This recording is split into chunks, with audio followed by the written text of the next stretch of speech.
Jean-François, avant de commencer à te poser la première question, je pose un peu le décor. Les aléas de nos explorations et de la météo nous ont conduits à re-rencontrer Fred Boyle, qui nous a invités chez lui pour nous protéger de la météo et du lieu dans lequel on voulait t'interviewer, la Caldera. Et puisque je te sais friand d'anecdotes et de chiffres, je vais commencer par cette question. Est-ce que tu sais, dans le système solaire, quelle est la plus grande caldeira dans le système solaire? Dans le système solaire, je ne connais pas la plus grande caldeira, mais je connais le plus grand volcan, Olympus Mons, sur Mars. C'est exactement celle-là. 30 km d'altitude. Alors j'ai toujours entendu volcan, mais c'est vrai que caldeira peut peut-être être utilisé, mais une des raisons de plus pour aller sur Mars un jour.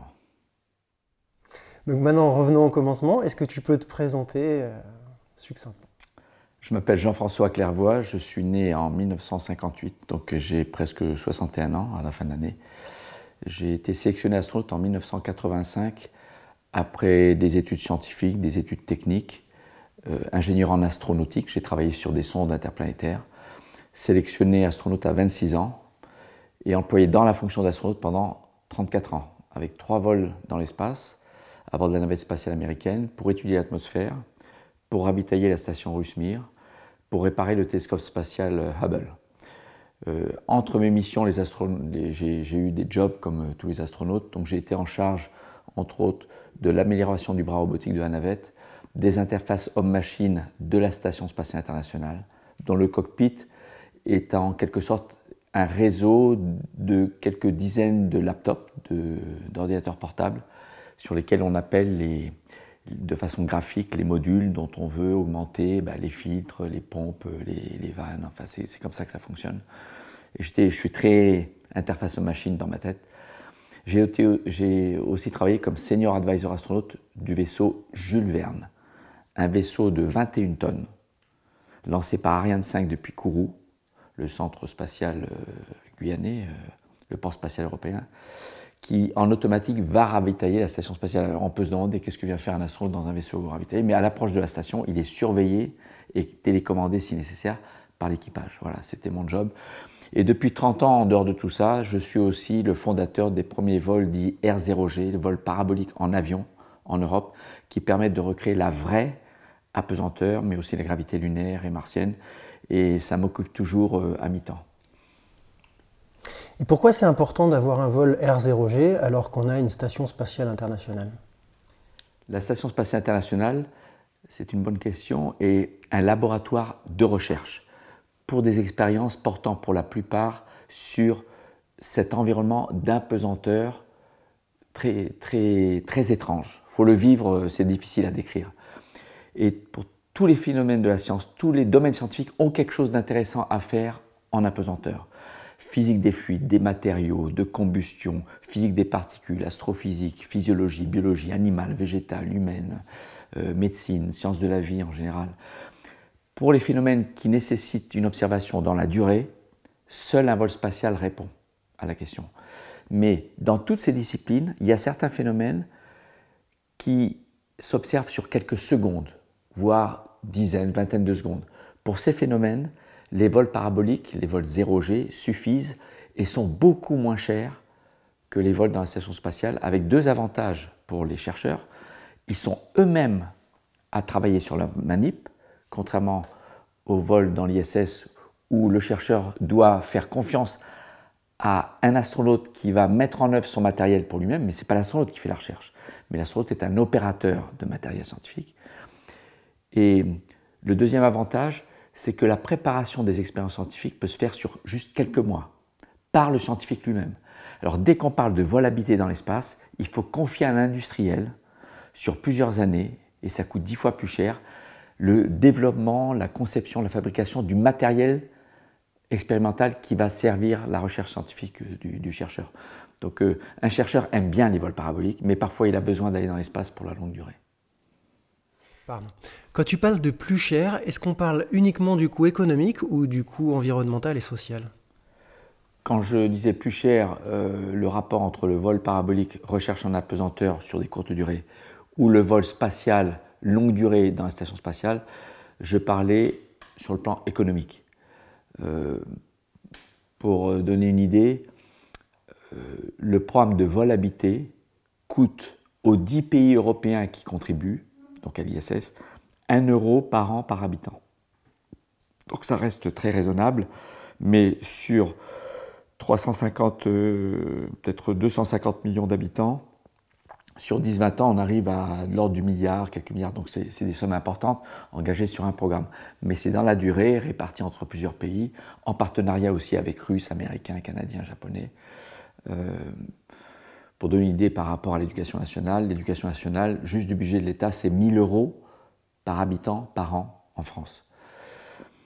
L'enjeu environnemental est maintenant mesuré, il est estimé, il est considéré comme acceptable. L'impact est principalement celui du lancement. Dans le cas d'Ariane, comme de la navette spatiale, il y a 2 types de propulsion. La propulsion à oxygène, hydrogène liquide, dont les gaz de combustion ne sont que de la vapeur d'eau. Par contre, les propulseurs à poudre crachent des produits, de la fumée toxique, mais qui est biodégradable naturellement très rapidement. Donc l'impact est vraiment minime, de courte durée, et les vols spatiaux sont très rares. Mais on pense que ça vaut le coup par rapport à tout ce qu'on apprend par cette exploration spatiale.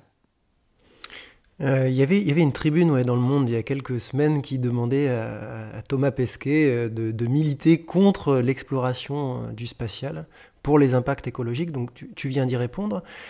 Qu'en est-il du retour des satellites et des objets spatiaux? On a cru comprendre qu'ils tombaient dans la mer. Alors, les premiers satellites lancés dans les années 60-70 étaient lancés sans se soucier le moins du monde de la fin de vie et de la pollution que cela pourrait générer dans l'espace, pas au sens chimique, mais au sens particules, pièces de métal, boulons, rondelles qui vont un peu partout et qui plus tard peuvent percuter un autre satellite et l'endommager définitivement. Mais maintenant, il y a des règles qui sont acceptées, respectées par toutes les grandes puissances spatiales qui imposent qu'un lancement soit propre en termes de particules et que tout vaisseau spatial lancé dans l'espace doit réserver sa fin de vie, le peu de ressources en fin de vie, pour soit se parquer sur une orbite beaucoup plus haute, je parle des satellites géostationnaires, qu'on ne peut pas ramener sur Terre, tellement ils sont hauts, ils sont à 36 000 km. Donc eux, on les parque sur une orbite plus élevée qui ne nous gênera pas pendant des centaines de milliers d'années. Et les satellites en orbite basse, on les force à rentrer dans l'atmosphère dans un point précis. C'est une zone qu'on appelle la SPOA, la South Pacific Ocean Uninhabited Area. Donc c'est un sigle assez intéressant. C'est au sud de la Polynésie française. C'est une zone de 4000 sur 5000 km où il n'y a rien. Il n'y a pas une île, il n'y a rien. Et on sait que si on fait rentrer dans cette zone un vaisseau spatial, il va brûler en grande partie. Tous les produits un peu chimiques, carburants, vont se désintégrer en molécules totalement inoffensives, mais il se peut que des grosses pièces massives métalliques, par exemple pour un vaisseau ravitailleur de l'ISS, le port d'accostage, c'est un anneau assez costaud en aluminium, il ne va pas fondre entièrement. Donc effectivement, dans ce cas-là, certaines pièces arrivent au niveau de l'eau, mais elles n'ont pas d'impact chimique, biologique sur l'environnement, ça coule au fond, et un jour il y aura peut-être des expéditions de récupération de reliques de toute l'époque de l'astronautique, mais c'est compliqué d'aller les chercher au fond, c'est compliqué. Est-ce que ces problématiques, elles sont complètement réglées avec les innovations techniques? Je pense aux fusées réutilisables. Les fusées réutilisables n'ont qu'un intérêt économique, c'est que si on lance suffisamment de fusées dans l'année, au-delà de 15 à peu près, alors la récupération est rentable. Parce que quand on récupère, il faut quand même nettoyer, revérifier, etc. Non, la question sur l'impact de l'environnement de l'astronautique, aujourd'hui, elle se pose surtout sur tout le travail en amont de fabrication des satellites, des fusées. Les soudures, par exemple. Parce que dans l'espace, comme on ne peut pas aller au garage s'il y a une panne, le travail d'assurance qualité est fondamental. C'est pour ça qu'un satellite, une fois assemblé, on le teste sous toutes les coutures. On lui fait subir tous les tests d'environnement spatiaux, les vibrations à basse fréquence au lancement, les vibrations haute fréquence acoustiques. Dans la coiffe d'une fusée, le bruit est mortel pour un être humain en quelques secondes. Et on met des satellites dans des chambres qui ont des haut-parleurs énormes dans lesquels on reproduit le bruit qui est dans la coiffe du lanceur. Et quand on revient, il y a toujours quelques rondelles, boulons qui sont dévissés sous les vibrations acoustiques. Aussi environnement électromagnétique, environnement de vide thermique, chaud, froid, moins 200 degrés, plus 200 degrés, violence radiative du soleil côté jour, froid nocturne de l'orbite. Pour être sûr qu'un satellite, une fois lancé, il va fonctionner. Et aujourd'hui, les satellites, par exemple, de télécommunications, on les lance dans l'espace pour fonctionner en continu pendant 15 ans. Et ils ne tombent pas en panne. Pour ça, le travail de soudure avec de l'or, de vérification, est très exigeant. Et les industriels du spatial s'imposent aujourd'hui des règles de fabrication respectant les normes environnementales. Voilà. On ne veut pas que la fabrication d'un satellite, d'un réservoir, la manipulation du carburant, qui est du carburant, c'est le carburant dans les vaisseaux spatiaux, ce sont des produits très toxiques, pollue l'environnement. Donc aujourd'hui, il y a une démarche des agences spatiales et des industriels pour que toute la chaîne de l'astronautique, depuis la fabrication des composants, des équipements, des systèmes, jusqu'à l'utilisation en orbite et la fin de vie, soit selon des normes respectables, acceptables par rapport aux objectifs qu'on a de rendre la vie sur notre planète la plus durable. Mais au passage, j'aimerais rajouter que non seulement l'espace n'est pas un polluant au sens chimique de notre environnement terrestre, mais il rend un service énorme. Par exemple, le climat est défini par 50 paramètres, 50 variables. Et plus de la moitié de ces 50 paramètres n'obtient de valeur qu'exclusivement de satellites. C'est-à-dire qu'on arrive à définir le climat grâce que si on sait donner une valeur à 50 paramètres, c'est des pressions, températures, pourcentage de telles molécules dans l'atmosphère, sur 50 paramètres, et 26 d'entre eux ne reçoivent leurs données que de satellites. C'est-à-dire l'espace est un moyen d'aider les scientifiques à comprendre comment fonctionne notre système Terre, océan, atmosphère, soleil, végétation. Donc il y a le vivant, il y a le minéral, le volcanique, tectonique, le climatique, mais il y a le vivant aussi qui joue un rôle très important, notamment les forêts, le phytoplancton. Est-ce que tu es en train de dire d'une certaine manière que si les États-Unis n'avaient pas poussé la course avec l'Union soviétique pour aller sur la Lune et qu'on n'était pas allé dans l'espace, on n'aurait pas pu analyser finement le réchauffement climatique et donc réfléchir correctement à ces grands enjeux? Exactement. Sans une course militaire de missiles balistiques intercontinentaux, c'est ce développement qui a permis d'avoir les premières fusées. Et la course à la Lune entre soviétiques et américains dans les années 60, on ne serait probablement pas aussi avancé qu'on l'est aujourd'hui en astronautique. Donc les satellites, les Earth Explorers ou Observers, comme on les appelle, ces satellites qui ont pour mission d'observer et d'étudier la Terre et tout son environnement climatique, océanique, etc. Ces satellites dont on dispose aujourd'hui ne seraient probablement pas encore aussi performants. Ils seraient arrivés un jour, mais pas avec leur niveau de performance actuel qui nous permet de répondre aux scientifiques précisément sur l'évolution du climat et en particulier le réchauffement climatique. Il y a eu un accord, un traité de l'espace il y a quelques années. Est-ce que tu peux nous en parler? Oui, le traité de 1965 ou 67.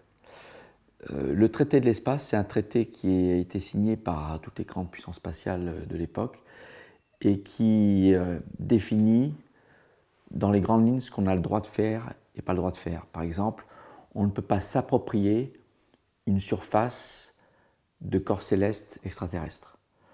On ne peut pas s'approprier un terrain sur la Lune. Alors, malheureusement, il y a des juristes américains qui arrivent à fabriquer une interprétation de ce traité pour dire oui, si on va sur place, qu'on ramasse un caillou, qu'on le ramène, on n'a pas acheté la parcelle, mais ce qu'on ramène, c'est à nous. Tout ça pour essayer de soutenir les initiatives de space mining, d'exploitation de ressources extraterrestres, qui probablement un jour dans le futur, on ne sait pas dire exactement quand, ça peut être dans 20 ans, comme dans 50 ans seulement ou 100 ans, sera peut-être le source d'un vrai business économiquement rentable. Mais ce traité, il a surtout l'avantage de donner à l'espace un caractère universel et où tout le monde se rend service si nécessaire. Par exemple, comme en mer, des vaisseaux spatiaux habités ont priorité de se rendre service s'il y a le moins de problèmes, indépendamment des nationalités.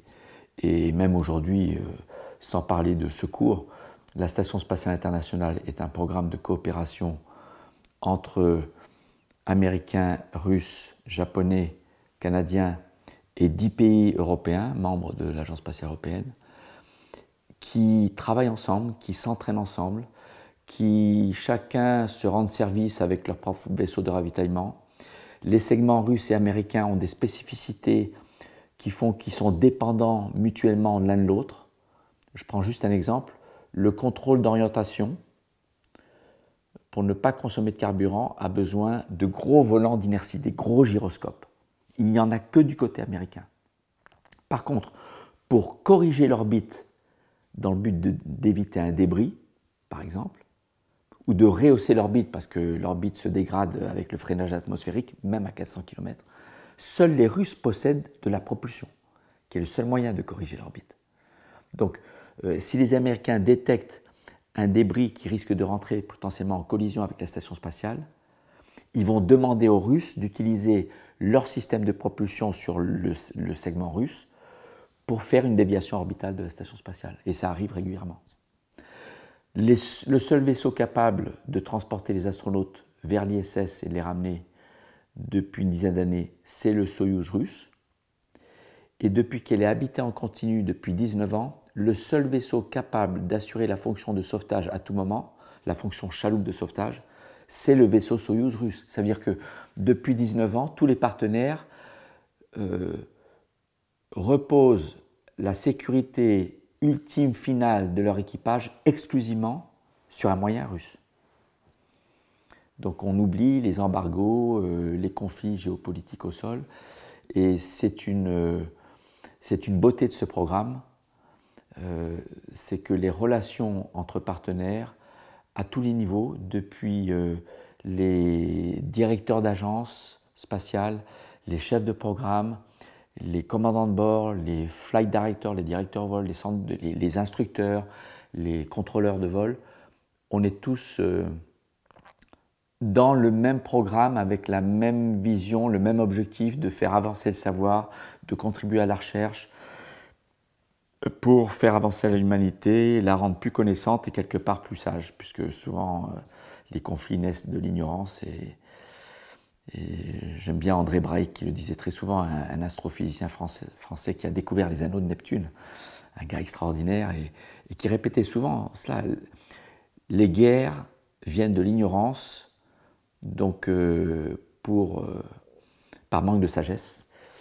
Et quand on est savant, on est sage, et quand on est sage, on évite les guerres et on essaie de travailler ensemble. Il faut viser la sagesse. Tu parles de coopération internationale et les faits le démontrent. Comment ça se fait qu'on n'ait pas une coopération de tous les États sur les sujets spatiaux, une coopération mondiale?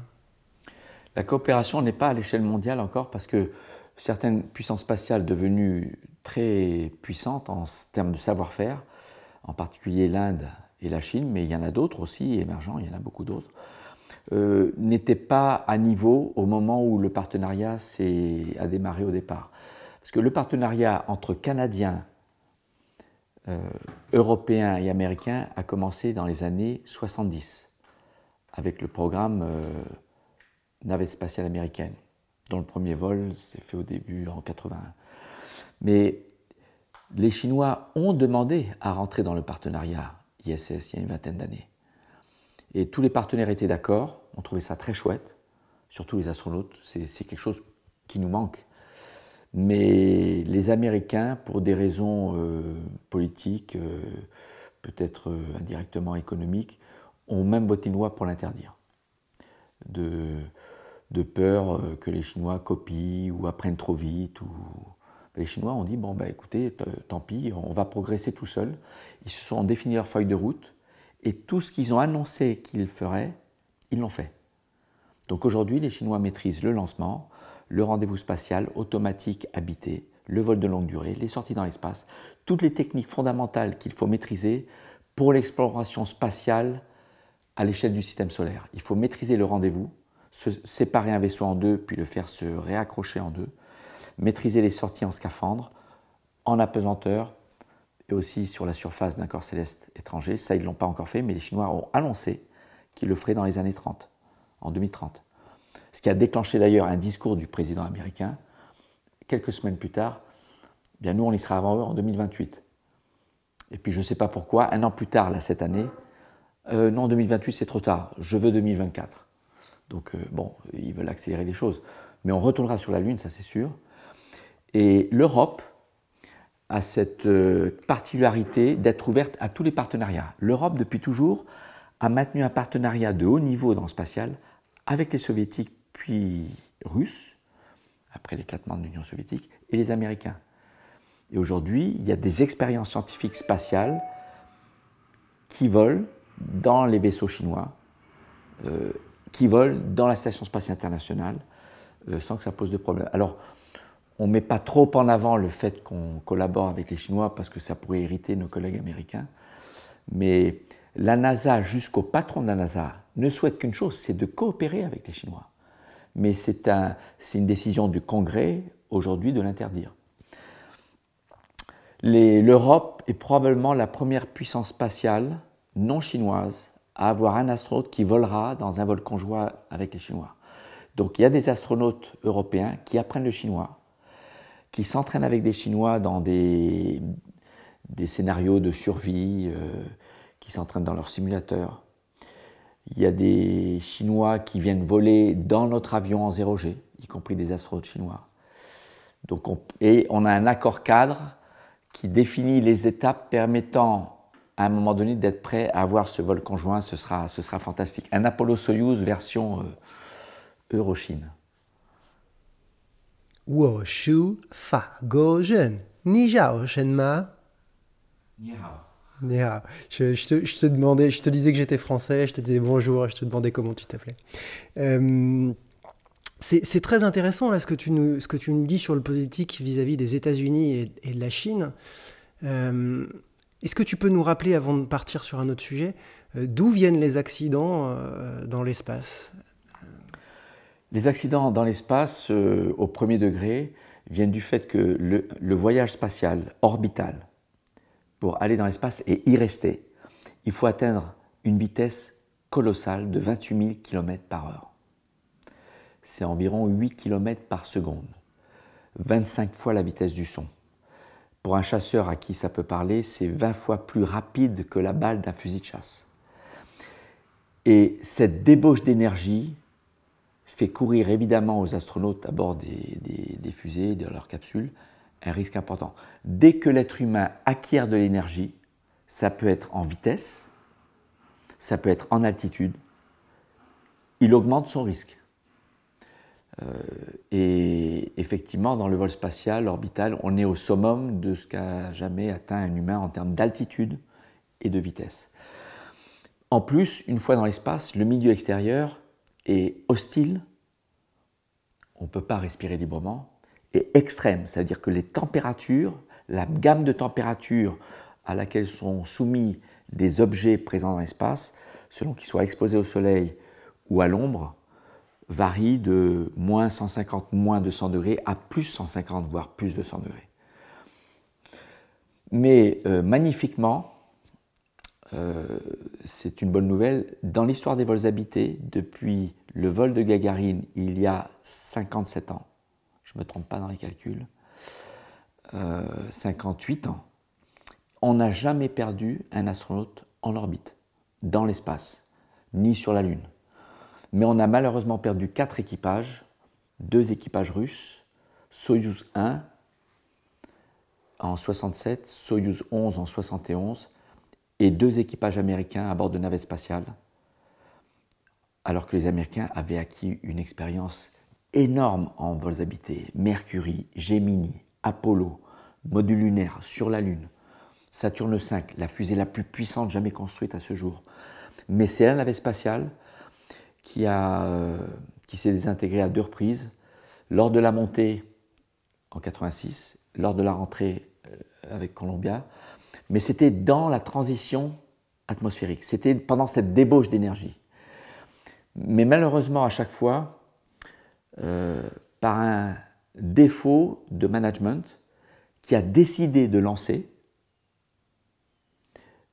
poussé fortement par les autorités de la Maison-Blanche ou des autorités enfin supérieures du Conseil de l'espace, etc. Alors que les experts à la base disaient « nous ne sommes pas dans des conditions qualifiant dans les meilleurs, avec le plus haut niveau de garantie de sécurité possible, le lancement ». En 2 mots, Challenger a été lancé alors qu'il faisait moins 7 degrés en Floride, alors que le système est qualifié pour 0 degré ou au-dessus. Et c'est à cause du gel qu'un joint des propulseurs à poudre s'est fracturé et a laissé la poudre se consommer non pas seulement vers la tuyère, mais aussi sur le côté, là où il y avait la navette. Et dans le cas de Columbia, un morceau de mousse s'est détaché du réservoir extérieur dans lequel il y a de l'oxygène, de l'hydrogène à moins 200 degrés.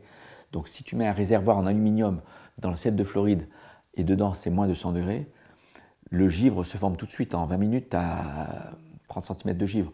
C'est pour ça qu'il faut une mousse isolante. Et les ingénieurs avaient spécifié qu'il faut une mousse qui ne se détache pas. Parce que la navette, elle n'est pas au-dessus, elle est sur le côté. Donc si la mousse se détache, elle peut tomber à côté ou tomber dessus. Ben, une fois elle se détache, et on s'est dit, bon, on va étudier une nouvelle colle, mais ça ne va pas nous empêcher d'autoriser le vol suivant, parce que ça s'est bien passé. Puis une 2e fois, puis une 3e fois. Et puis un jour, ça s'est détaché en tapant dans le bouclier thermique de la navette, qui n'était plus capable d'empêcher la température, le plasma à 2000 degrés lors du retour dans l'atmosphère, de rentrer dans l'aile et de tout faire fondre. Donc c'est quelque chose qui menace en fait toute activité exigeant des règles très strictes de sécurité, des procédures même complexes, c'est la complaisance. Quand les choses ne se passent pas tout à fait comme prévu, mais à la fin, ça se passe bien, eh bien, on relâche l'exigence qu'on avait au départ. Et à un moment donné, ça peut mener à la catastrophe. Et c'est pareil en aéronautique, c'est pareil en plongée, c'est pareil en escalade et en spéléo. Et l'erreur, de toute façon, quelque part, elle est toujours humaine. Alors, soit des humains ont mal soudé, mal attaché, et plus tard, il y a un incident technique. C'est arrivé très souvent dans les vols spatiaux, habités et non habités, mais parce qu'il y a derrière une redondance de conception en doublant les pompes, en doublant la production d'oxygène, en doublant le système de propulsion pour pouvoir revenir sur Terre avec le bon angle, etc. Malgré tous les pépins qu'on a connus, on a toujours ramené sains et saufs les équipages. Les plus connus, c'est Apollo 13, un feu dans la station Mir, et aussi une fuite d'atmosphère très importante dans Mir qui a fait perdre 1/3 de l'atmosphère. Et on a sauvé l'équipage.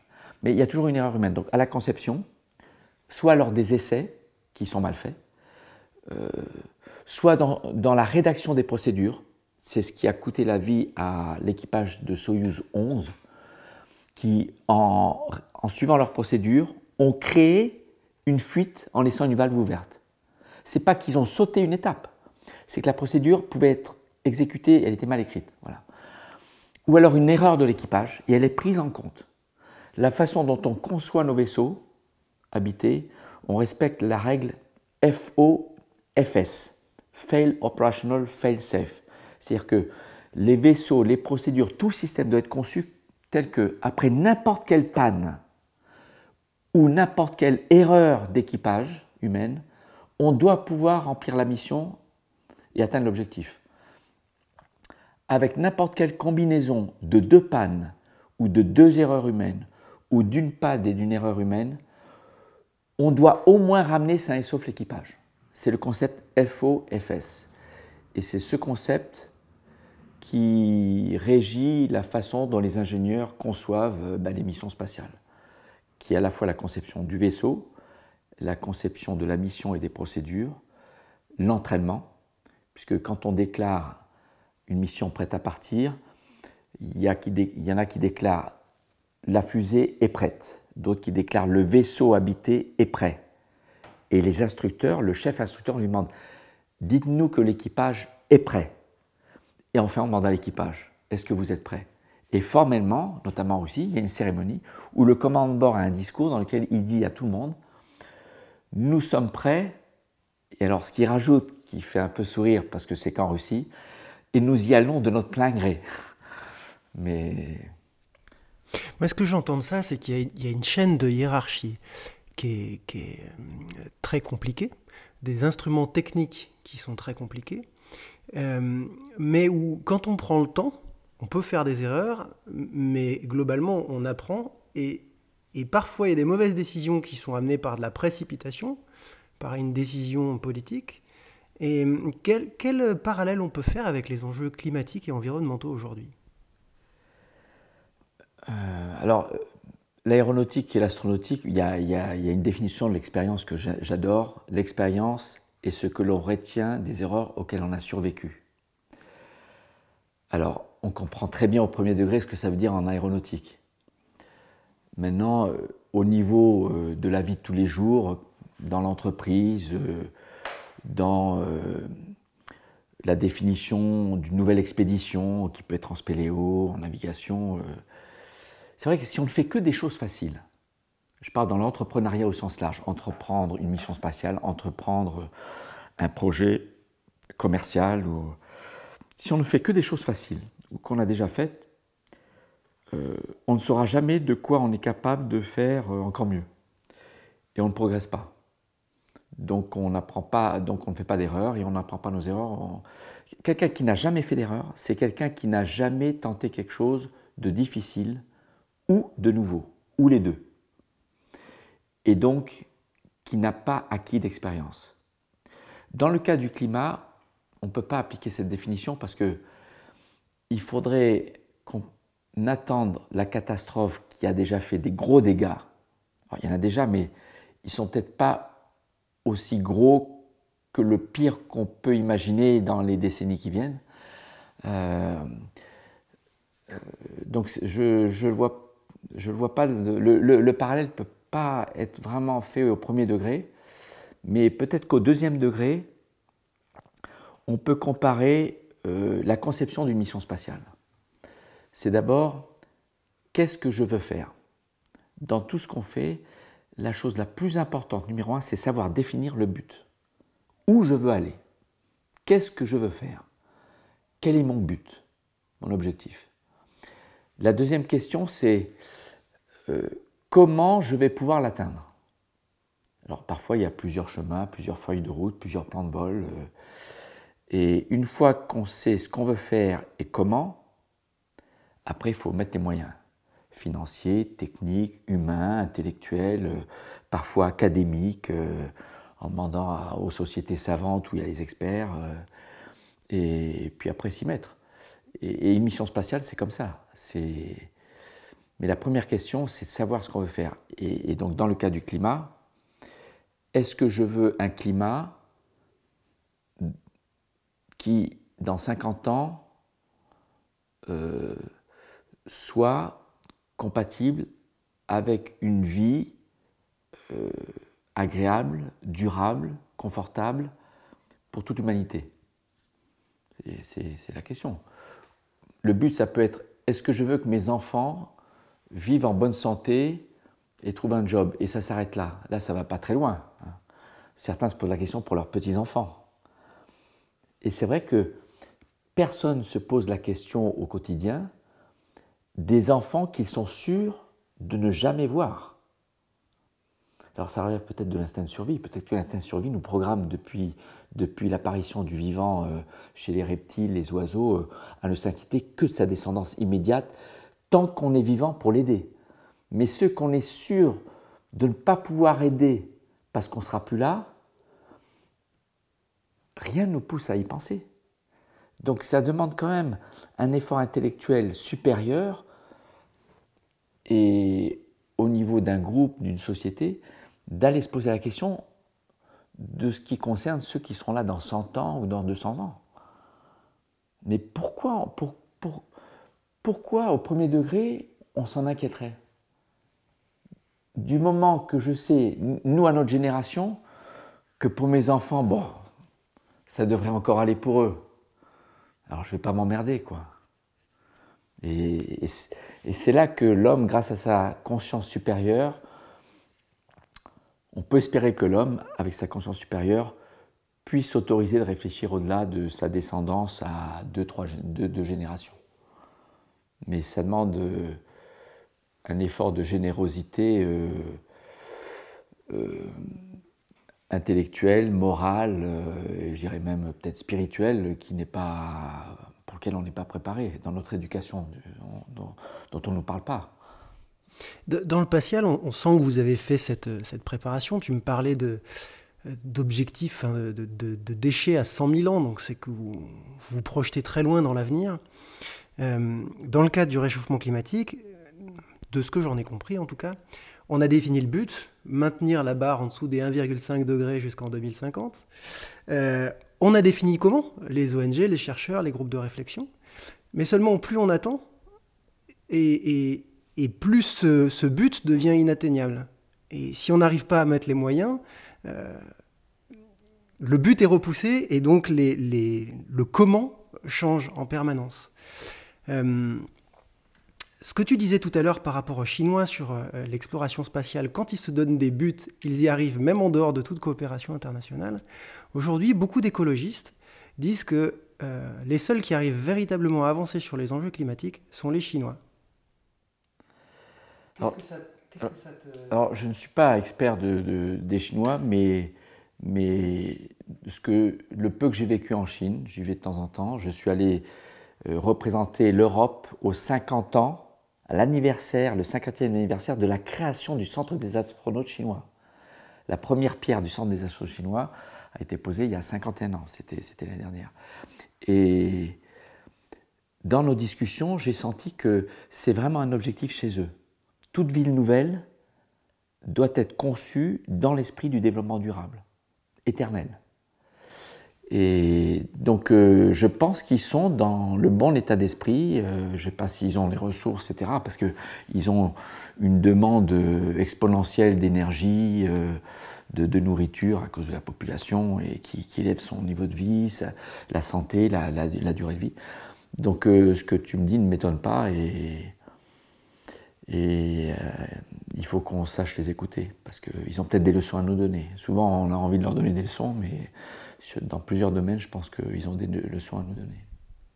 Encore une ode aux passerelles culturelles et au dialogue entre les peuples. Mais alors j'ai une petite anecdote sur les Chinois.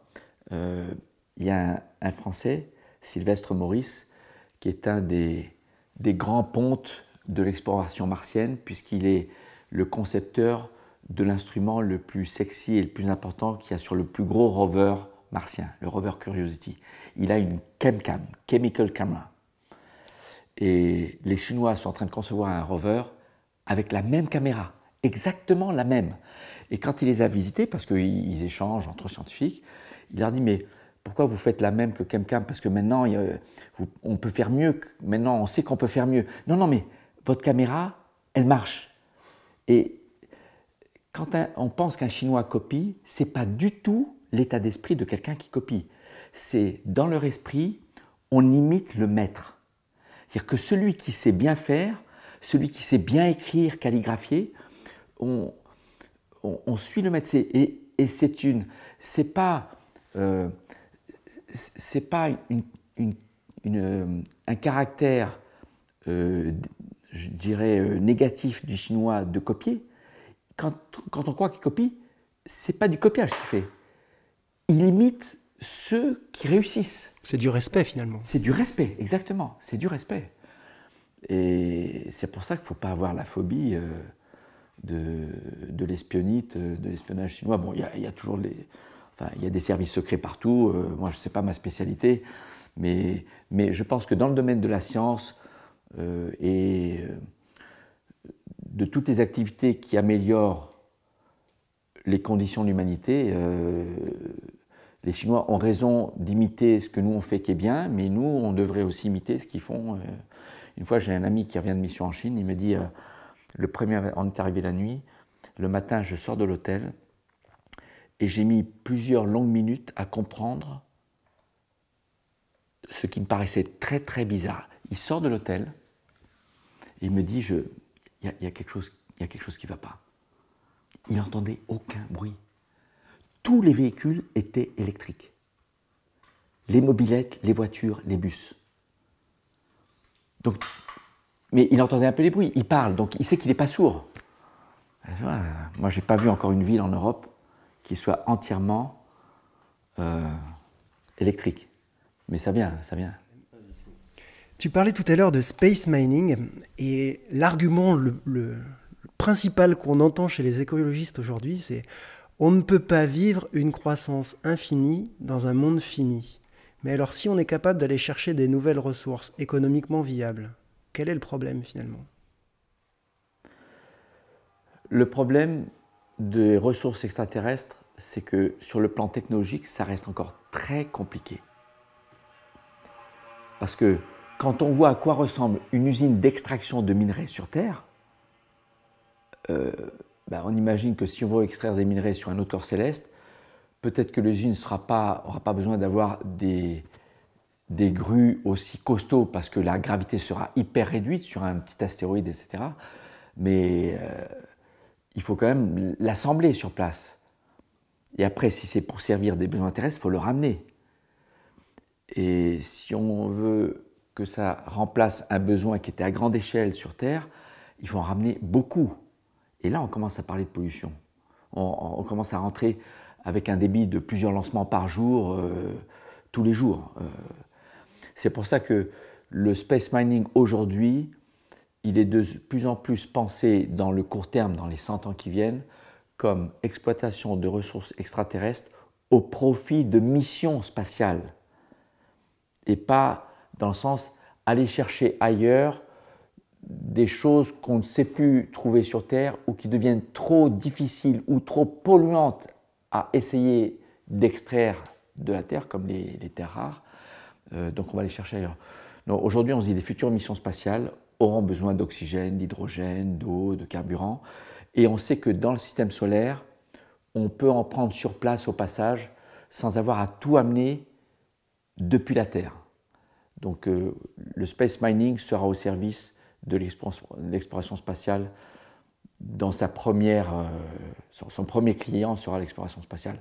Mais il est probable qu'à beaucoup plus long terme, pour certains produits, ça devienne plus rentable, plus écologique d'aller chercher ailleurs que de chercher désespérément de trouver sur Terre. Mais bon, certains étudient, le Luxembourg se veut la Silicon Valley du space mining, donc elle a mis de côté un budget de plusieurs centaines de millions d'euros pour toute société qui vient s'implanter au Luxembourg pour étudier, commencer à concevoir le business du space mining.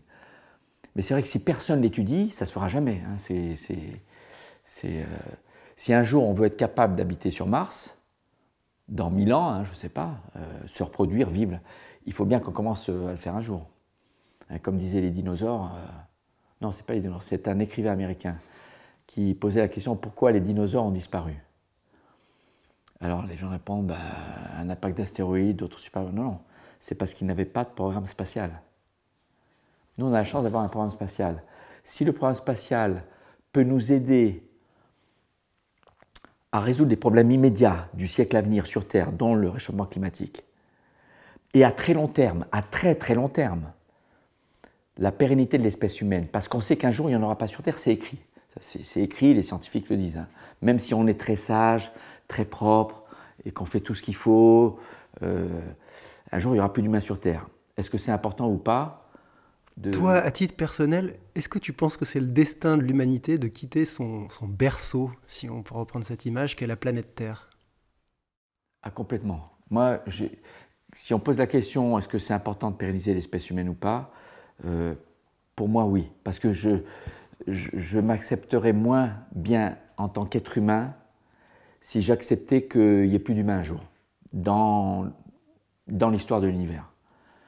Et en même temps, je suis convaincu qu'on est capable de faire ce qu'il faut pour qu'un jour, dans un lointain futur, on soit capable de vivre ailleurs.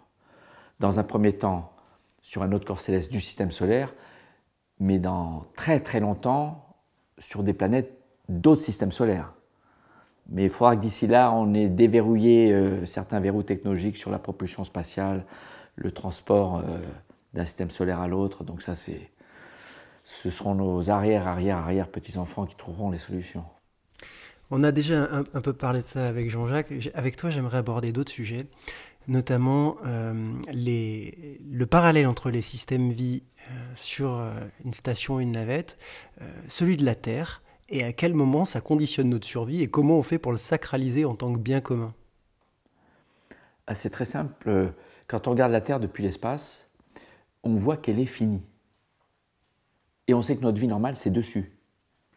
Donc on se dit, mais la Terre, c'est un vaisseau spatial. Alors on se pose la question, quel est notre rôle? Parce que dans un avion, il y a les membres d'équipage et il y a les passagers.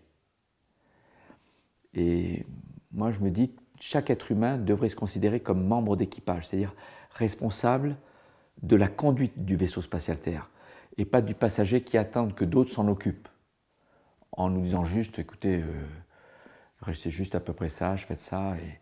Et pour conduire un vaisseau spatial, il faut d'abord apprendre comment il fonctionne, comment l'utiliser, ne pas consommer chaque jour plus de ressources que ce qu'il nous donne, et pour cela, recycler. Le recyclage est ce qui a permis aux vivants de perdurer depuis 4 milliards d'années, et à un moment donné même d'évoluer. Donc dans la Station spatiale internationale, nous sommes les champions de l'anti-gaspillage et du recyclage. Pas total, mais on recycle beaucoup de choses, notamment l'énergie électrique. Depuis 21 ans qu'on a commencé à assembler la Station spatiale internationale et à l'habiter en continu, on a exclusivement utilisé le soleil comme source d'énergie électrique. Pour l'eau, on en fait venir du sol, mais on recycle l'eau de la respiration, de la condensation, de la transpiration et de l'urine en eau potable. On n'est pas à 100%, mais on s'approche tout doucement. Donc la Terre est un vaisseau spatial, mais avoir conscience de ça n'est pas facile. Parce que quand on est au milieu de l'océan, ça m'est jamais arrivé, enfin ça m'est arrivé dans des bateaux de croisière, mais jamais arrivé seul, comme ça, en petit équipage. Mais on a l'impression que c'est l'infini. C'est tellement immense qu'il y en aura toujours. Donc il faut prendre du recul pour voir que la Terre, en fait, non seulement on voit qu'elle est finie, mais elle est finie sur une immensité infinie, vide de tout. Parce que la première impression qu'a un astronaute qui regarde dehors, c'est il y a la Terre, le Soleil, parfois la Lune quand elle passe par là, et le reste c'est noir absolu, deep dark black, noir noir de jet, tu sais. Et tu as l'impression qu'il n'y a rien d'autre. Il y a la Terre petite et dans l'infini, mais au sens propre. Après, si on fait ce qu'il faut pour voir les étoiles, la notion d'infini est toujours là, mais la notion d'être tout seul est moins présente. Donc il faut voir qu'elle est finie, isolée parce que loin de tout, unique parce qu'il n'y a rien d'autre qui lui ressemble. Et ce qui en plus nous frappe, c'est qu'elle est absolument magnifique. Elle est, comment on peut dire, moi j'aime bien dire, elle est plus belle que le plus beau des tableaux peints par le plus grand des peintres de toute l'histoire des humains. Et d'ailleurs, c'est à ce point de se poser la question, mais qui a peint ça? Où est-ce qu'on est programmé pour la trouver belle? Ou est-ce que c'est dans l'absolu? Est-ce qu'un alien qui vient d'ailleurs la trouverait belle? Je ne sais pas. Mais quand on voit à la fois qu'elle est finie, qu'elle est belle, et elle est belle entre autres parce qu'elle abrite le vivant. Parce qu'il y a d'autres corps célestes, la Lune, on peut la trouver très belle. Buzz Aldrin, ses premiers mots, c'est Magnificent Desolation. Mais la Terre, elle est belle non seulement parce qu'elle a des convolutions d'ouragans, de nuages, des formes de volcans. Quand tu survoles le Kamtchatka, il n'y a pas une trace de vie humaine. Tu ne vois pas de route, tu ne vois rien. Et c'est des pyramides comme, tu vois, comme des tentes, des yourtes, là, mais très pointues. Et quand le soleil est rasant, tu vois, il y a l'ombre qui fait que tu ressens le relief, et c'est très très beau. Et c'est une sculpture, blanc, immaculé. Après, tu survoles les déserts, c'est ocre. Il y a bien dans le massif de Hogarth, il y a un pâté, ça ressemble à un cookie au chocolat, tu as envie de le prendre et de le manger. Tu vois l'éclosion de phytoplancton dans les atolls de Polynésie ou autour des... Et tu as toutes les variétés de turquoise comme tu les avais jamais vues. Tu découvres de nouvelles couleurs. Un peu ce que j'ai vécu en plongée. La première fois que j'ai plongé dans la mer Rouge, à Aqaba, en tuba, snorkeling, j'étais émerveillé parce que je découvrais des couleurs que je n'avais jamais vues dans ma vie. Ben, de l'espace, tu en vois encore des nouvelles. Il y a même des endroits où tu penses que ce n'est pas la Terre. Parce que sur le plan minéral, les produits chimiques qui ont fait ces couleurs-là, ou des endroits où il n'a pas plu depuis très longtemps, tu ne vois pas d'écoulement d'eau, tu vois des traces de volcans, tu vois de l'ocre, du orange, du rouge, du jaune. Et parfois, il y a aussi de l'azur ou du turquoise, mais ce n'est pas du liquide. Et tout ça, c'est sur Terre. Donc, quand on arrive dans l'espace, on se dit « j'ai la chance d'être dans l'espace ». Et quand on regarde la Terre, on dit « quelle chance j'ai d'être un être vivant qui vit sur un objet aussi beau que la Terre ». Donc tu parlais tout à l'heure des erreurs comme étant une condition du progrès, et même en allant plus loin, le fait de se rendre compte de ces erreurs pour pouvoir apprendre. Quand on t'entend parler des beautés de la Terre, etc., on a l'impression que l'émerveillement est aussi une condition du progrès comme fonction exploratrice de l'imaginaire et le fait d'aller chercher quelque chose d'encore plus beau. Qu'est-ce que ça t'évoque ? Ah oui, bien sûr. Alors, juste pour reprendre sur l'erreur, tu connais le dicton chinois « Failure is mother of success ». Mais pour revenir à l'émerveillement, tout enfant qui commence à pouvoir se déplacer par ses propres moyens, à quatre pattes, tu le mets dans le coin du salon, il bouge avec les yeux écarquillés comme ça. Il est émerveillé par tout ce qu'il voit. Il est émerveillé parce qu'il découvre. Ce n'est pas forcément parce que c'est beau, mais parce qu'un instinct le pousse, instinct curieux, à accumuler tout ce que les sens lui donnent. Tous les bruits, tous les sons, et toutes les couleurs, toutes les formes. Alors pourquoi il bouge ?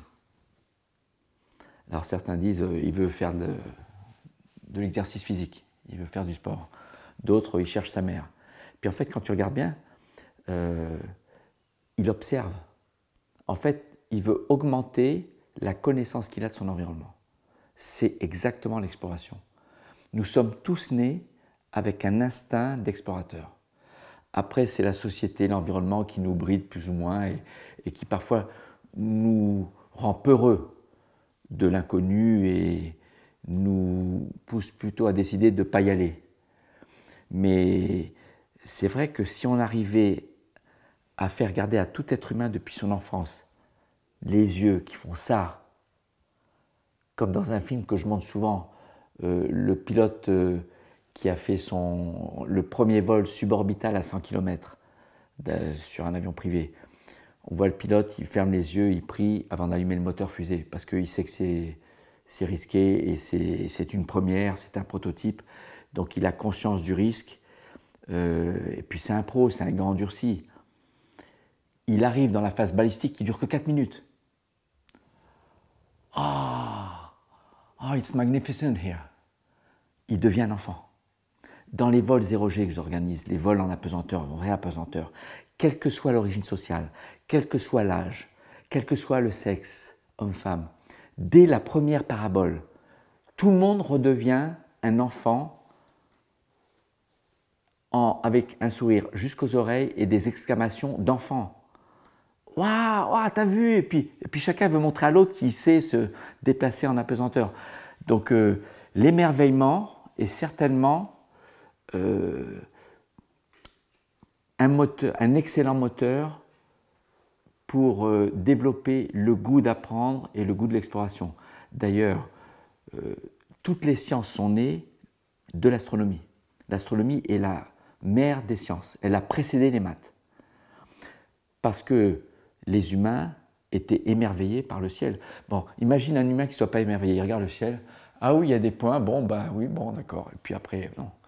Mais c'est pour ça que on enseigne le ciel, les planètes aux enfants. Et un enfant qui met pour la première fois un œil dans l'oculaire d'un télescope, les copains lui disent « Allez à mon tour » et tu n'arrives pas à le décrocher. Hein. Quand tu vois la première fois de ta vie, avec tes yeux, les anneaux de Saturne, tu as vu en photo, tu as vu dans les bouquins, mais quand c'est ton œil qui voit les anneaux, tu dis « Waouh, j'ai vu Saturne et ses anneaux », c'est pas pareil. Qu'est-ce que tu penses du mouvement des transhumanistes? Alors, le transhumanisme, c'est un mot assez large, je ne suis pas spécialiste, mais il y a les transhumanistes qui veulent utiliser les progrès de la technologie pour rendre l'humain plus fort et quelque part inconsciemment supérieur. Et cela ne se soucie pas du fait que ça peut créer une différence entre ceux qui n'ont pas accès et ceux qui ont accès. Et d'autres parlent du transhumanisme comme la capacité qu'a l'intelligence humaine d'aider l'humain à vivre plus longtemps en bonne santé, tout être humain. Et c'est en fait ce qu'on fait un petit peu en médecine. Hein. Aujourd'hui, on arrive à faire vivre des gens quasiment normalement avec des faux bras et des fausses jambes. C'est une forme de transhumanisme, mais ça peut rendre service. Donc je pense que là, il faut faire appel à des experts en éthique, et comme Axel Kahn, qui savent creuser ces sujets sur le plan philosophique, religieux, social, moral, pour arriver à la bonne position. Moi, j'en ai pas parce que j'ai pas assez creusé. Mais je me pose des questions, mais j'ai pas les réponses. Mais je pense que le transhumanisme, au sens large, a des bons côtés et des mauvais côtés. Il faut surtout éviter les mauvais côtés parce que ça peut diverger très grave.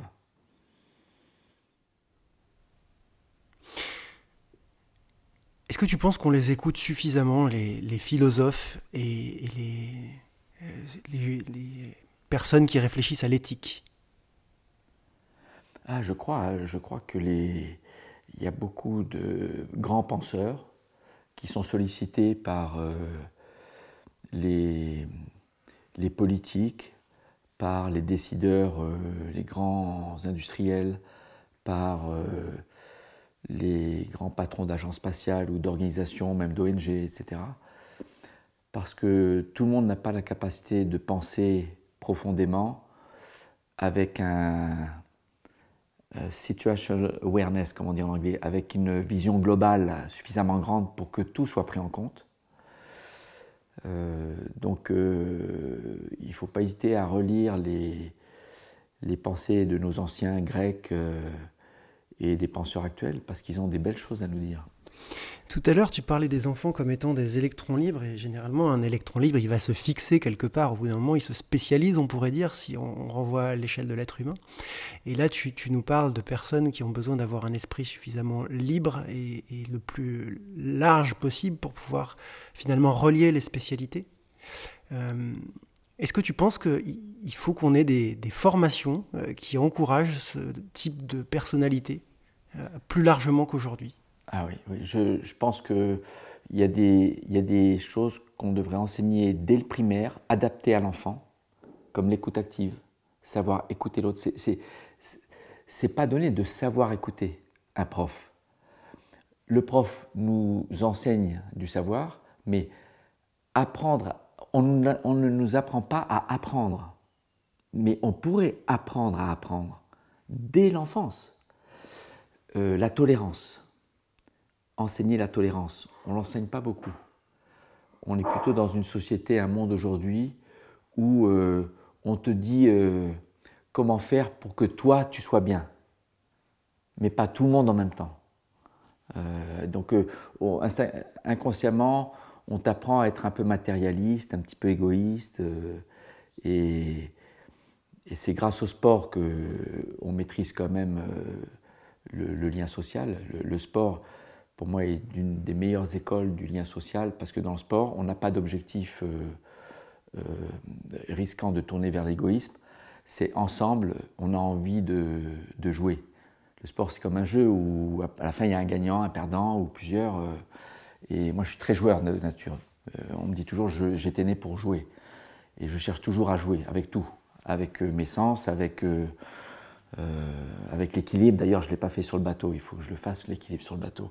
Et je pense qu'entre le jeu, l'émerveillement, l'apprentissage de l'ouverture d'esprit et de l'écoute,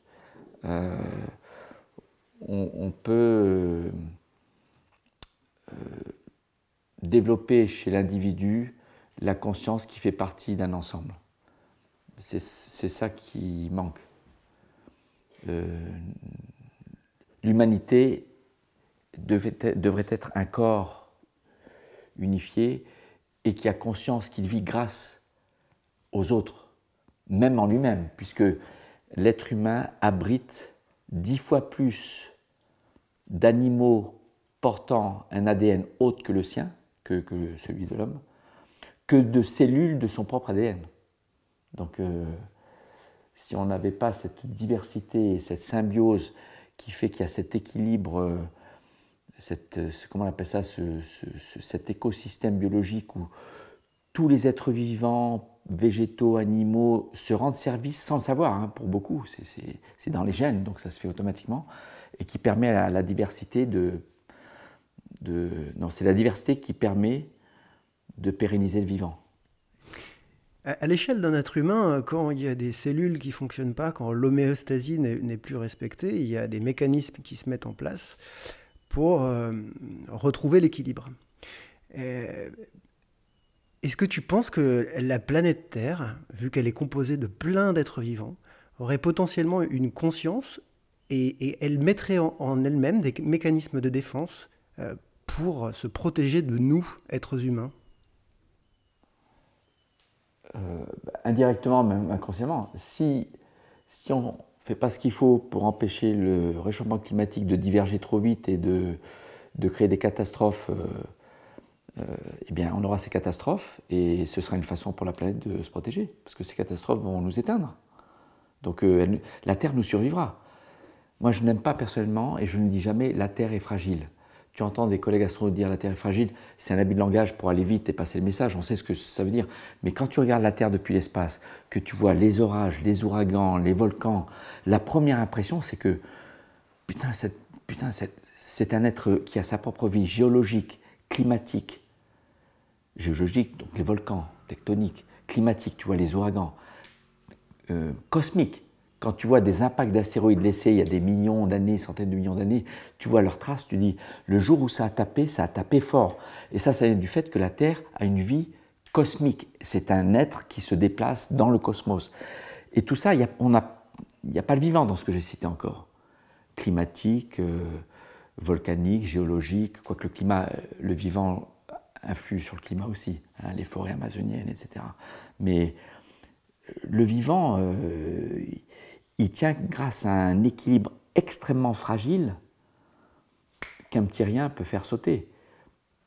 Ne serait-ce que naturel. Il y aura dans le lointain futur, dans les 4 milliards d'années qui restent à la Terre à orbiter autour du Soleil, il y aura d'autres hyper-glaciations, hyper-réchauffements d'origine purement naturelle, super-volcans, impacts d'astéroïdes, qui détruiront tout, presque tout, comme c'est déjà arrivé 5 fois dans le passé.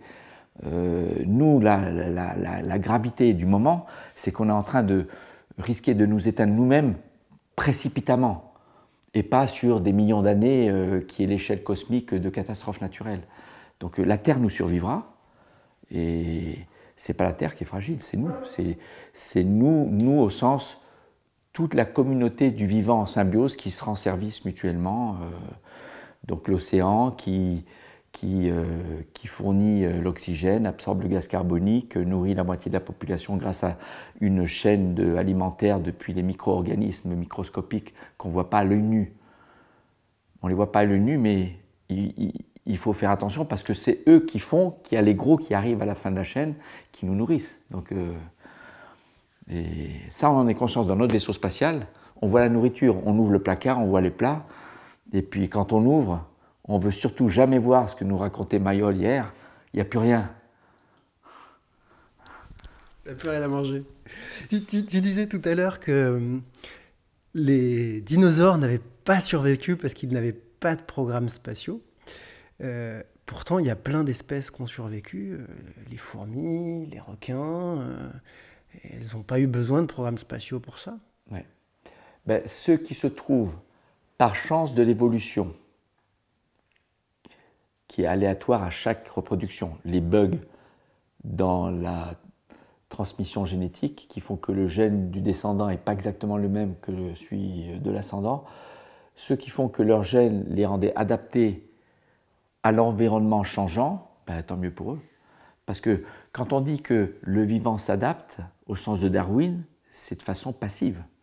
C'est lors de chaque reproduction, il y a des bugs informatiques qui font qu'il y en a qui se trouvent avoir des gènes les adaptant bien à l'environnement qui a changé de telle façon, et puis les autres, alors ce que me racontait un grand penseur, mais assez bizarre et parfois extrême, provocateur, mais intéressant à écouter, Laurent Alexandre, qui a fait l'ENA, HEC, médecine, chirurgien urologue, qui a créé Doctissimo, qui a écrit La mort de la mort. Il m'a dit un truc qui fait un peu réfléchir. Il m'a dit, tu sais, dans une famille, quand il y a un enfant qui est handicapé, mental ou physique, on est prêt à dépenser des sommes et des sommes pour l'aider, ne serait-ce qu'un handicapé mental, pour réussir. Mais il me dit, ça ne marchera jamais. Parce qu'il y a une caractéristique de l'être humain par rapport à tous les autres êtres vivants, c'est que quand dans la descendance, il y a un faible, on le protège, depuis l'époque des cavernes. Alors, il y a ça n'a pas toujours été comme ça partout, mais en moyenne, chez l'être humain, c'est comme ça. Alors que dans le monde animal, le faible, on l'élimine. Mais le fait qu'on ait gardé le faible fait que dans l'histoire de la transmission génétique de toutes les générations depuis l'homme des cavernes, on a entretenu des gènes récessifs de tares physiques et mentales qui sont là. Donc tu peux avoir deux parents génies qui ont 4-5 enfants. S'il y en a un qui a pas de bol, il a hérité des gènes récessifs qui font que... Il dit, mais qui pourrait se révéler la clé de notre survie. Oui, aussi. Mais ça, c'est la beauté de l'espèce humaine. C'est savoir protéger le faible quand la société humaine, une société humaine, ne se laisse pas emporter par des dérives individualistes et matérialistes qui sont la loi d'évolution de la société. Moi, j'aime bien le mot évolution parce que je m'aperçois que dans l'histoire de l'univers, c'est la loi la plus fondamentale de tout. Tout évolue. Quand tout va bien, la santé va bien, on aime bien se convaincre que tout restera pareil, mais demain, l'année prochaine, dans 10 ans, ce ne sera pas comme aujourd'hui. On ne sait pas ce que ce sera, mais ce ne sera pas comme aujourd'hui. Et personne ne peut prédire exactement. L'avenir est inconnu, personne ne peut prédire l'avenir, sinon ça se saurait. Donc, chaque nouvelle journée est une exploration dans l'inconnu, qui devient connue, puisque la journée, on la passe à vivre, on la vit la journée. Mais, donc c'est en fait une beauté dans la vie, c'est que moi j'aime bien l'idée chaque matin de me dire aujourd'hui je vais apprendre de nouvelles choses, mes sens vont m'enrichir de nouvelles sensations, donc de nouvelles émotions, de nouvelles rencontres humaines, de nouveaux sites. C'est pour ça qu'il faut se dire que mon destin c'est d'évoluer parce que l'environnement va évoluer. Mais ce serait dommage qu'on soit responsable de l'évolution de l'environnement dans le sens qui n'est pas bon pour nous. Chaque jour est une chance d'explorer davantage. Oui, l'avenir est inconnu, mais il arrive. Ça, c'est... Ça, c'est inévitable. Faut pas se voiler la face. Et personne ne peut prédire ce qui sera exactement. Mais il faut se réjouir parce qu'on a la chance de vivre sur une planète magnifique, avec des gens magnifiques, des êtres vivants, comme le chat tout à l'heure, là, Nicolas me disait, qui est programmé pour les caresses. Hein. Tu le caresses, il vient te caresser, c'est fantastique. Hein. Si l'avenir est inévitable, qu'en est-il du progrès? Est-ce qu'on peut arrêter le progrès ou est-ce qu'on n'arrête pas le progrès? Ah, ça, c'est la grande question. Hein. L'homme est doté de ce qu'on appelle une conscience supérieure qui lui permet, entre guillemets, de progresser. Mais maintenant, qu'est-ce que le progrès? Est-ce que le progrès, c'est savoir faire la même chose qu'hier, mais mieux qu'hier? Et dès qu'on utilise mieux, on parle, comme en mathématiques, de critères. Ce sont des critères qui permettent de dire que quelque chose est mieux ou moins bien qu'une référence. Donc, quels sont les critères? Si des critères ne sont pas bien définis, le mot progrès peut être interprété de plein de façons différentes. Donc, le critère, c'est quoi? C'est vivre mieux, c'est vivre plus longtemps, c'est vivre en consommant moins, vivre en étant augmenté. L'homme aime bien être augmenté. Tu vois, l'exploration spatiale, c'est une façon de nous augmenter. Et salut, salut, bé. C'est Théo là qui amène le micro l'autre jour pour rigoler. Contre le museau d'une chèvre. Elle lui a fait aussitôt bé. Hein? C'était toi ou Yann? Non, c'est quand on était aux cascades. Oui. Il y en a un d'entre vous qui tenait un micro, l'a mis près d'une biche, près d'une chèvre. Revenons à nos moutons et pas à nos chèvres. Elles ont deviné quelque chose à manger. C'est vrai qu'on a tendance à confondre évolution et progrès. Tu nous as dit le progrès, c'est peut-être aller vers un mieux, quelque chose de mieux. L'évolution, ça a un caractère aléatoire. Tu nous as parlé de conscience. Si on suppose que la Terre est un être conscient et qui recherche le progrès, et est-ce qu'on a intérêt à évoluer tel un parasite, un prédateur, ou en symbiose dans les relations d'un écosystème? On a évidemment intérêt à vivre en étant convaincu qu'on fait partie du système Terre, qu'on n'est pas un parasite et qu'on doit être en symbiose avec notre environnement. Nous faisons partie de la nature.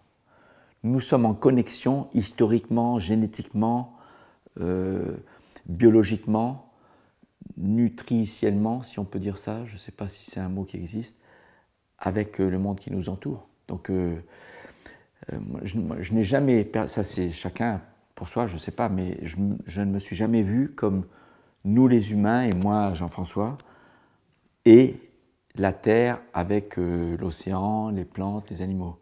Je me sens faire partie et devoir accepter de faire partie du système Terre.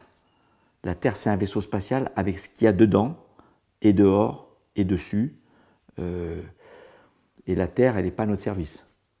Et quand on se pose la question sur est-ce que la Terre a une conscience et pourrait décider de nous éliminer parce que on est nuisible à son avenir, pour moi, c'est se tirer une balle dans le pied pour la Terre. Parce que la Terre, si elle a une conscience, j'espère que dans sa conscience, elle nous intègre dedans. Et surtout si elle a besoin de la complexité pour se développer. Si on imagine que chaque extinction a été une recomposition vers quelque chose de plus évolué, de plus complexe, elle a besoin de cette complexité. Oui, et ce sont les humains qui, peut-être à très long terme, si on n'est pas idiot, seront capables d'emmener des bouts de terre, de plantes, d'animaux ailleurs. Donc non seulement on aura pérennisé l'espèce humaine, mais on sait que nous, pour vivre, il nous faut un écosystème qui va avec nous. Tu as entendu parler de cette expérience Biosphere 2 ? Oui. Est-ce que tu peux nous en parler ? Biosphere 2, c'était une de ces expériences de vie en cycle fermé. pour essayer de valider une théorie, enfin peut-être pas une théorie, mais une technologie de vie où le vivant se rend en service mutuellement sans avoir besoin d'échanger avec l'extérieur. Mais ça n'a pas marché. C'est-à-dire qu'à ce jour, on ne sait faire vivre que ponctuellement des humains dans un habitat totalement artificiel quelques mois, peut-être quelques années, mais on peut pas échapper, on ne sait pas faire plus petit que biosphère Terre. Donc si je t'entends bien, on est encore bien loin du plan B martien et de l'écosystème sans la nature, et bien loin de la terraformation. Oui. Ah oui, on est très très loin. La terraformation, je pense que physiquement, c'est probablement impossible. Parce que si on entend par terraformation rendre l'atmosphère de Mars respirable pour qu'on puisse sortir dehors sans scaphandre, ça veut dire qu'il faut qu'elle puisse retenir l'oxygène. Or, compte tenu de la distance de Mars au Soleil, donc de sa température, pas trop froide, pas aussi froide que Saturne ou Jupiter, eh bien, des molécules d'oxygène, dans leur vitesse d'agitation, atteindraient la vitesse de libération de l'attraction gravitationnelle martienne et s'échappent. Donc, quel que soit l'oxygène qu'on met, il s'échappe. Alors, soit on a une usine qui constamment fabrique de l'oxygène, mais il y a un moment donné, on aura épuisé tous les lacs et tous les glaciers de Mars. Donc, mais on est très très loin de la capacité de vivre de façon acceptable et pérenne sur Mars. Mais ça n'est pas impossible. Je pense qu'il n'y a rien qui nous interdit de penser que dans un lointain futur, à une échéance inconnue mais lointaine, ce soit possible un jour. En guise de conclusion, est-ce que tu es confiant dans l'avenir et qu'est-ce qu'il faut faire de manière urgente pour l'améliorer? Alors là, tu as une question difficile. Je suis d'une nature très optimiste, toujours. Je vois toujours le côté positif des choses et je vois toujours, quelle que soit la personne que je rencontre, même ceux qui sont les plus mauvais ou méchants, je suis convaincu qu'il y a du bon quelque part, dans chaque individu, dans chaque être vivant. Et je suis optimiste sur la capacité de l'humanité à trouver des solutions, peut-être pas à temps pour éviter toute catastrophe, mais à un moment donné, assez proche du mur, on est capable. Dans le passé, les civilisations ont toujours été capables de se relever au bon moment, sauf quand pour des raisons naturelles ou vraiment sur une très très longue période, elles finissent par s'éteindre. Mais je suis positif, je suis optimiste, et pour conclure, j'aimerais réutiliser des termes que tu as suggérés: l'émerveillement, l'éducation, le jeu et l'art et la culture. C'est très important de développer, de maintenir l'expression culturelle par les arts, la peinture, la musique, la sculpture, parce que c'est un moyen de transmettre sans avoir besoin de demander aux gens de réfléchir. Alors que l'éducation demande à des enfants de réfléchir dès qu'ils vont à l'école. Et on n'est pas tous capables de réfléchir de la même façon. Donc, et l'humain, voilà. Des relations humaines, de la chaleur humaine, de l'attention, et ça c'est dans notre nature. Donc ça, j'ai pas de souci là-dessus. Tous les parents chouchoutent leurs enfants. Maintenant, il faut le faire en société, il faut le faire en groupe. Émerveillement, éducation, et tout ça on peut le faire en jouant, et l'expression artistique au sens large. Homo ludensis, ludensis. Ah, c'est joli. Il parle latin, chinois, thaïlandais. Allez, je vais terminer, je vais te chanter une belle chanson russe. Je vais te la traduire après. Я верю, друзья, караванный ракет, помчат нас вперед от звезды до звезды, напильнир тропинка далеких планет, останутся наши следы. Напильнир тропинка далеких планет, останутся наши следы. Je crois, mes amis, que les caravanes de fusées qui nous transporteront d'étoile en étoile, non, je crois, mes amis, que les caravanes de fusées nous transporteront d'étoile en étoile, et sur les sentiers poussiéreux des planètes lointaines resteront à jamais les traces de nos pas. Merci pour cette fabuleuse conclusion. Live long and prosper. Humankind, Earth, élémentaire.